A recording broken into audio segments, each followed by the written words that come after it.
Blanca. Well, it's all really getting us into the Brazilian mood because we're speaking now with a young Brazilian who has a passion for the Cotswolds' own Gustav Holst. Let's meet Bruno. So we're talking about Gustav Holst, and we're very pleased to be speaking with Bruno Lima, who is something of an enthusiast and an expert on Gustav Holst. So, Bruno, firstly, tell us something about yourself and how you got interested in music. Well, first of all, I would like to thank you, Peter, for the opportunity of this interview. I'm very happy to answer your questions. Well, I'm Brazilian, I'm 19 years old, and I'm currently studying history. And I live in a small town called Junqueiro, in the state of Alagoas, in the northwest of Brazil. Uh, well, my interest in music started in childhood, and I watched many films, and the soundtracks of these films, of course, fascinated me always. And after that, it's the internet access. I was able to get to know a wide variety of songs, but classical music has always interested me. Since then, my musical taste grow. Very good. Thank you. Now, the next question is, can you tell us when you first discovered Gustav Holst? Well, later, when I got to know English music, and I first became interested in folk music, especially songs from the time of the World Wars, and like "It's a long way to Tipperary, it's a long way to go." It is related to my interest in history, of course. Well, after that, by chance, I found on YouTube a song called "I Want to Be My Country," and then I thought, this song is wonderful. The melody is only of the most beautiful things I have heard. Oh. After listening to the song, I was curious to know how I had composed it. And then I sent a picture of a guy named Gustav Holst. His appearance caught me attention, and I thought, he's looked like a nerd like me. From that point on, Holst music changed my life. So, thirdly, what was the first piece of music by Holst that you heard? Jupiter. Jupiter was my first contact with Holst. After that, I was interested in knowing more about his music. Very good. Yep. Jupiter. Very good. So, here's the next question. Why have you made Holst your passion? I was also fascinated by his history. Can imagine a completely unknown young man with glasses playing trombone in the depths of the theatre at the back of the brass section of the Carlshouse Opera Company orchestra, and then going a long way to being part of English music. Holst was a humble man, but at the same time an extraordinary man, and a great British composer, of course. His music goes deep into my heart and inspires me every moment. And there were great composers, of course, even superior to him, but Holst will always be my favorite. His personality is entirely linked to his music. Okay. So have you visited the Holst Museum in Cheltenham? Unfortunately not, and I have never been to England, and have never left Brazil. But I hope one day to have a great opportunity to visit the museum. It seems to be a fascinating place that serves all the attention it receives. So, what other composers are you interested in? Well, before Holst, I listened a lot to Handel, Bach, and another classical composers. But after discovering Holst, I became very interested in modern music. And so I discovered Vaughan Williams, Stravinsky, Elgar, Arnold Bax, and others. But I cannot fail to mention Gustav Dauger, Imogen Holst, a great composer in his own right. I hope that his work will be recalled in the future. And thanks to his post and many of Holst's works stand the light of the day again. That's nice, yes. Imogen Holst, yes, the daughter of the great Gustav. So, do you play a musical instrument? Yes, I play piano and a little flute. I don't play very well, but I hope to improve it over time. What is your favourite Holst piece? The Planet's my favorite piece, but I also love another piece, just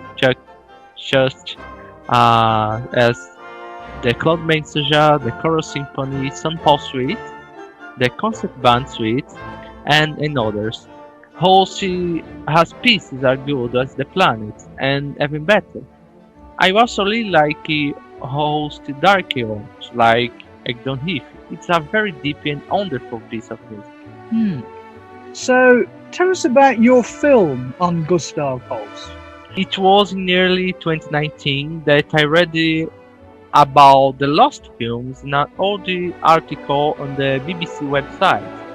It is a documentary about Holst that has not been finished. So I started looking for these films, and after a long time, I finally got them. I had the help of the composer Colin Matthews, who always supporting my projects, and thanks for his help, this project became possible. And I'm currently editing the footage as it was originally proposed. Right? It's incredible material.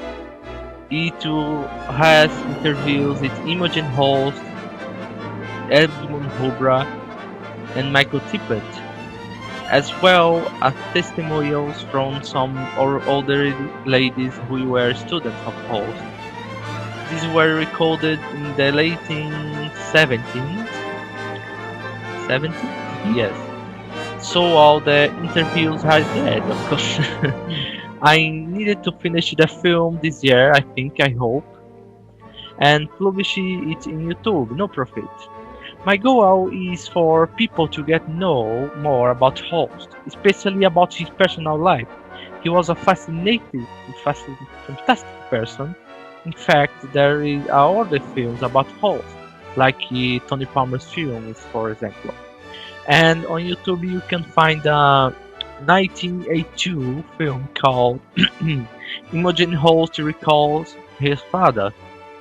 They are interesting materials to explore. Indeed. All answered? Yeah, that's answered. Okay, I'll just run through the English. I mean, your Brazilian fellows will be able to understand what you said perfectly well, or anyone who understands Portuguese, I'm quite sure. But you can understand Portuguese? Me, no.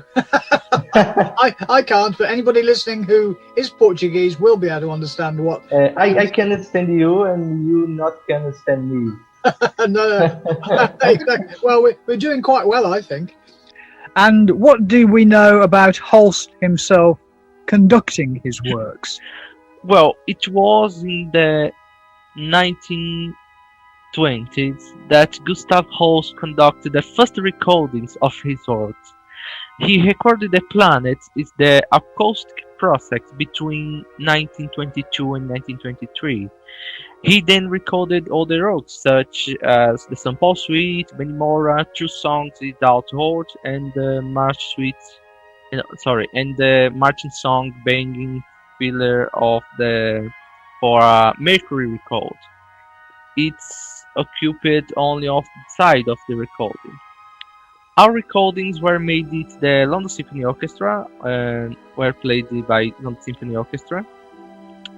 These official recordings were agonizing, as the studio is not large enough to fit the entire large orchestra that this work required. Yes. So the number of the musicians had to be reduced, and everyone was cramped in the room. Holst found this work very exhausting. However, in 1926, he was invited again to conduct the planet. But it's the new recording process at the time, the electrical process. This time in a much larger and more comfortable studio. It was possible to make a better recording, of course. But in 1925, Holst re-recording Jupiter and Saturn is a way of correcting the problems of the previous recording. And these two discs were in the market for a very short time, and nowadays they are very hard. Luckily, they are available on CD. The quality of the recording is not good, of course, but they were incredible as we can hear Holst himself conducting. I believe the 1926 recordings was very well done for the time, despite the limitations. And it might be unfair to compare these early recordings its modern ones, because Holst's conducting is much faster than the vast majority of modern recordings. But a few modern conductors have followed Holst's intentions. Roy Goodman was one of them, and his 1996 recording, he tried getting as close to Holst recordings as possible. It's wonderful. I recommend these recordings to all Holst lovers. They are essential.